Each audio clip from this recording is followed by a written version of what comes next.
when you break it right down to the run home in the next 6 games, 3 of them are actually quite tough. Because sides are obviously targeting this at the moment, because they're targeting Capewell because as good a player he is, he's a makeshift centre. He's not Rocco, right? And so he's lacking a little bit of that just urgent speed and that, that quick reaction speed and stuff. You lost Luke Metcalf.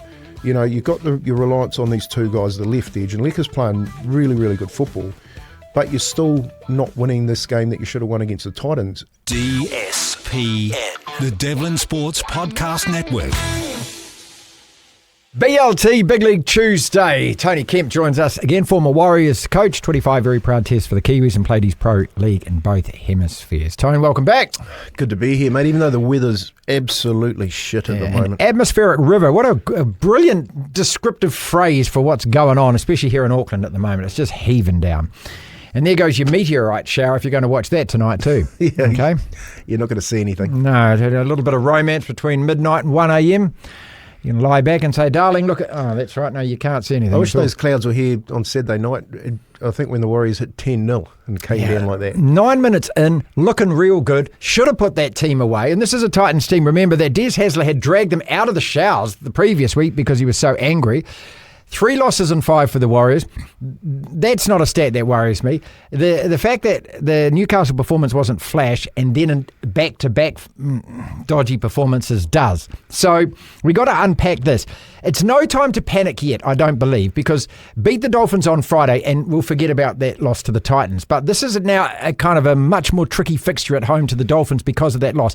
So let's go back to the Titans. What went wrong in that game from 10-0 up? Oh, look, Marty, a hell of a lot went wrong for them. But when you analyse the game, I don't think the Titans could have played a better game over 80 minutes. You know what I mean? For the way that they've been playing this year, because they were just really consistent, completing their sets, putting their kicks in down into that left-hand corner and making the Warriors come out. I mean, Roger, I don't know how many carries Roger had of the night, but the carries that he had weren't coming out from like 30, 40 metres out. They were down 10 metres out from the try line, and they were coming out of yardage quite regularly, which I was in my head when I was watching the game. I was going, oh, geez, they're just not making any errors, the Titans. They're really grinding out a win here. And for the Warriors, what was disappointing, I think when you look at it and you look at the week of rugby league, this is the real scary part I'm going to talk about. Canterbury win by 40. Yeah, they flexed. Canberra win by 40. They flexed. Melbourne score nearly 40. Yeah, Jerome Hughes, though, that injury is going to be... Penrith win by 40. And the Warriors score 16 points.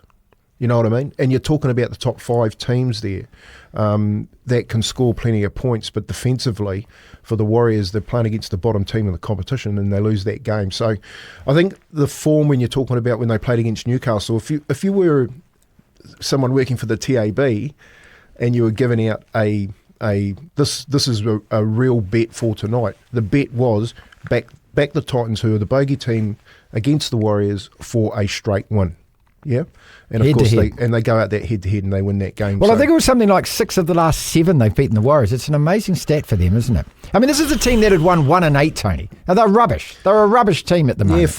Yeah, whether you like it or not, 500 games for Des Hasler is a significant milestone. Sure. So any player that is led by Kieran Foran, you've got to remember, Desi's first competition was his halfback was Kieran Foran. So Kieran Foran, if you remember the huddle before the game, was animated in getting out there just before the game. And I was thinking to myself, well, here's Foz, he's winding the boys up. They actually, back home, it's his final game back in New Zealand, Des Hasler's 500th game. They get some resemblance of a completion going, and they're the bogey team. They could come out and cause an upset. What we said last week is the games you should win, you need to win. You have to win, yeah. And of course, this was a game that should have been won. So they had a 4-point buffer. Now they've got a 3-point buffer. And the concern is that you've got the Dolphins, Manly, and Canterbury, and the Dolphins, Canterbury coming up in the next 2 weeks.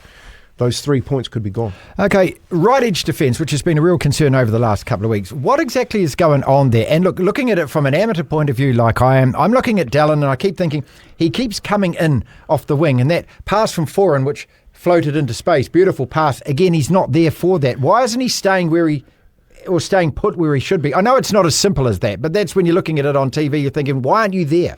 Yeah, well, hang on. Let's just go back a week and have a look at their defensive structure. Okay, so you got Tane Tuapiki pulls off those 2 really good tackles. You've got Leka pulling off that tackle on that try saver. You've actually had a defensive pattern that's been very good all year. You know, like when you're looking at the Warriors, you're thinking, geez, their defence has been so leaky over the years, but they're working really hard for each other and they're stopping sides from scoring points. Yet the right edge has been a little bit of a bit of a question mark. It sort of makes me laugh when everyone goes, "Oh, Devlin needs to go." But the defensive patterns are put in place generally because you're marking. People say you should be marking man on man. Well, you don't mark man on man in rugby league. You mark edges, you mark middles, and you make decisions based on the type of plays, like short sides, for instance. If short sides are coming at you, they've got more numbers. You've got players that are standing out of position.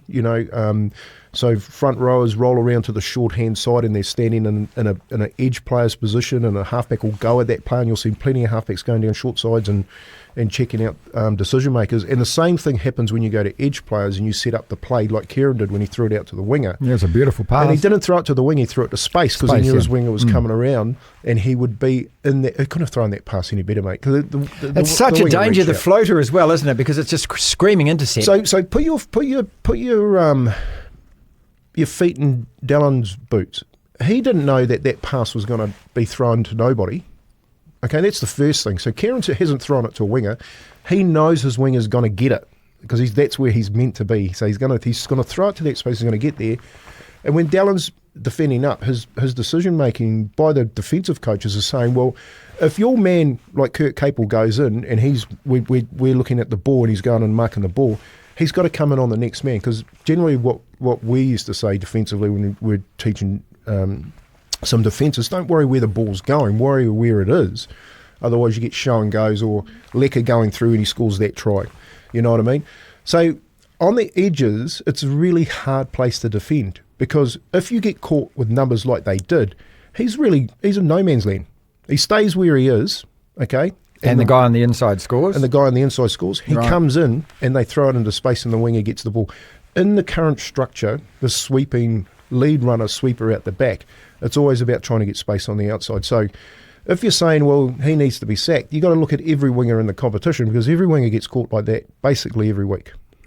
What is the answer then? Because sides are obviously targeting this at the moment, because they're targeting Capel because as good a player he is, he's a makeshift centre. He's not Rocco, right? And so he's lacking a little bit of that just urgent speed and that quick reaction speed and stuff. And so they're looking at that, and they're obviously making a play down that side for the Warriors. So what's the answer? Yeah, so the end result is your winger coming in off his wing and making a defensive decision like that. But before that result has happened, and that's your end result, there's a lot of other things that come into play beforehand.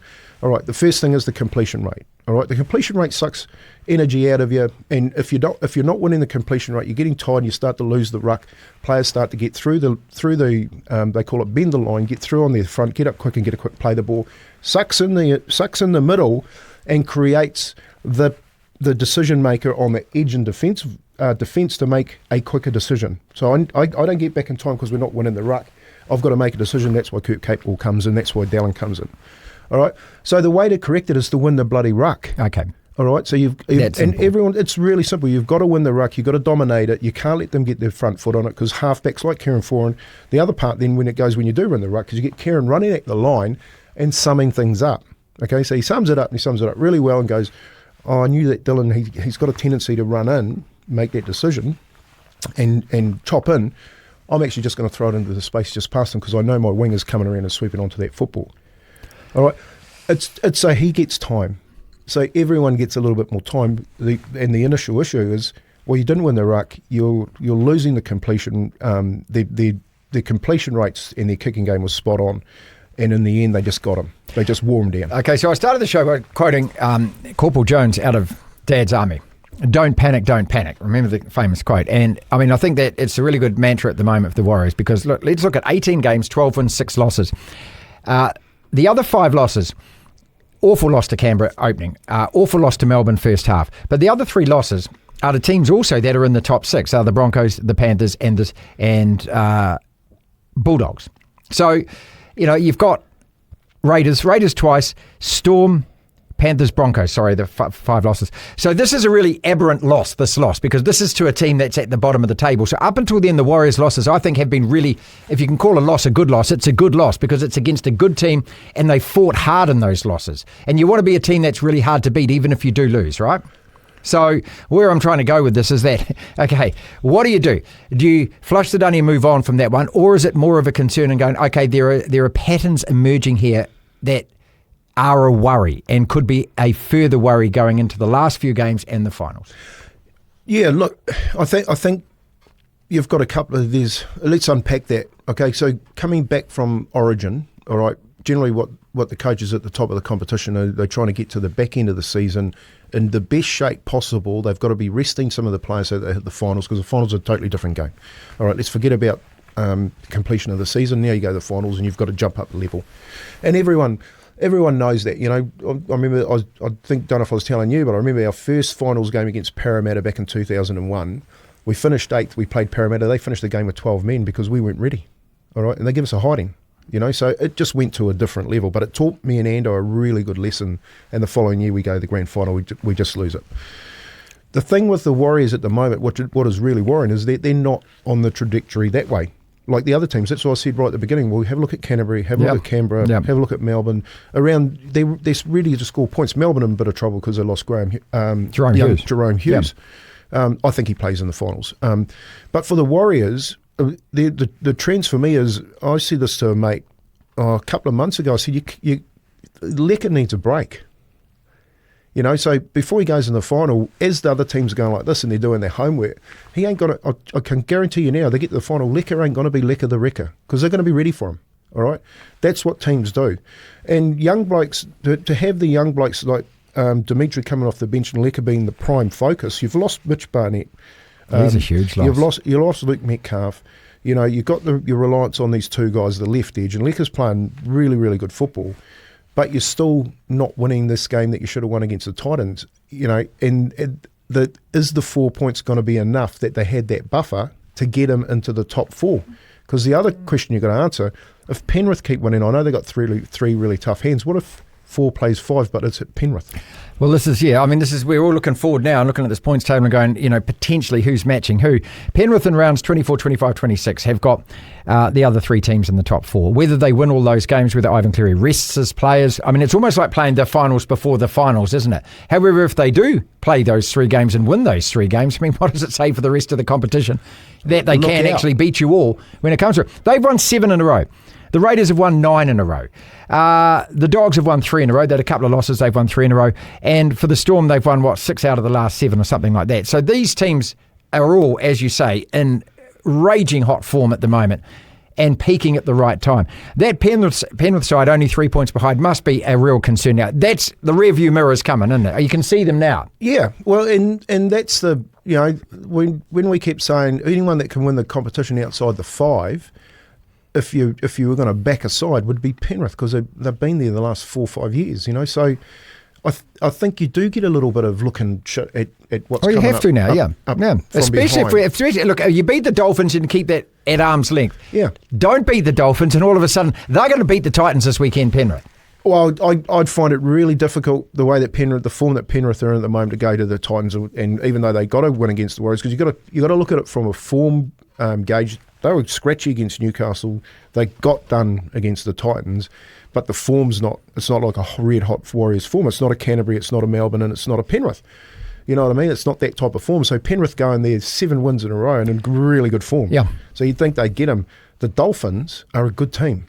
You know what I mean? Well, they are one week, and then the next week they crap the bed. And so let's hope that that's their Dolphins. And out of that really good draw that they've had all year, when you break it right down to the run home in the next 6 games, 3 of them are actually quite tough. You know, I think Dolphins, Canterbury and Manly are all fighting to be in the 8. You know, either to be in the 8 or Canterbury to win the minor premiership.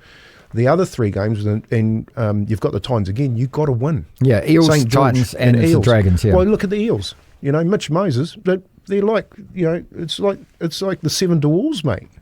You know, they got the 7 Dewalls playing, and then what's her name? She eats the apple and comes back in, and it's Mitchell Moses, isn't it? That's how they're describing it. It's like, where the hell were you, mate? You come back. I think he's played 7 games this year. if Mitchell Moses plays for Parramatta against the Warriors, it's a totally different game. So I don't think it's everyone that's going, and we'll get lambasted for this, Marty, because it's Warrior Nation, but I don't think anyone that's saying, hey, the Warriors are home, I've been saying it for weeks. The 4 points is there and that's great, but when you get it chipped away, you are looking in the back mirror. They get it chipped away again, that's another point. When against the Dolphins, that's why, it makes it such a crucial game this Friday night, doesn't it? If the Titans had been won, well, then the gap to Penrith is 5 points and you're running out of games and Penrith are going to have to still win every single game. But, this is a great thing about this competition. You can turn it around in 1 week. But the Dolphins now has to be won. It's got to be won, that game. Oh, that's right. You lose the one that you should win. You've got to win one. That's right. You've got to win one of those three. You know what I mean? So you're still trying to bank the Eels, the Dragons, and the Titans. You're still trying to bet. We're considering those were bankable points. Yep. But now that you lost the Titans, well, you got to get one of the other three. So 16 wins. 16 wins is normally the cutoff. All right. Is Fisher Harris doing enough? I want to ask about that as well, because losing Mitch Barnett, it puts extra pressure on him. I mean, what a great 1-2 punch those guys have been all season. But I think we're feeling the effects of Barnett now. He's one of those guys who I always say gives you 8 out of 10 every single game. And you might not actually notice it, but he does. And so the pressure's now on Fisher Harris to take some of his role as well. Are we getting enough out of him? I couldn't speak more highly about Fisher. I think he's been great. I think you can just see what he does off the field, and it resonates on the field. He's leading these young guys around.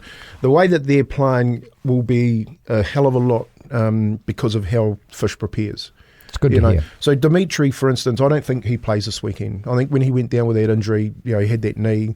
I actually, they put him on report for, dropping on the back of the legs type thing. I thought, is Dimitri trying to milk a penalty here? But he ain't milking penalties. He's a tough kid, So losing him, you're just continually losing really good middle players. The benefit is that they win by 60 in New South Wales Cup, so you may have players come through. It's a different level, Marty. Don't get me wrong when you step back up. But if you're asking the question, let's not forget they've lost some very good players. Oh, no. And had injuries all year and covered those really injuries most of the year. Done really, really well to get here. Yeah. But the competition is just about to restart. It's called the finals, So you want to try and get into the finals in the best shape as possible. Right?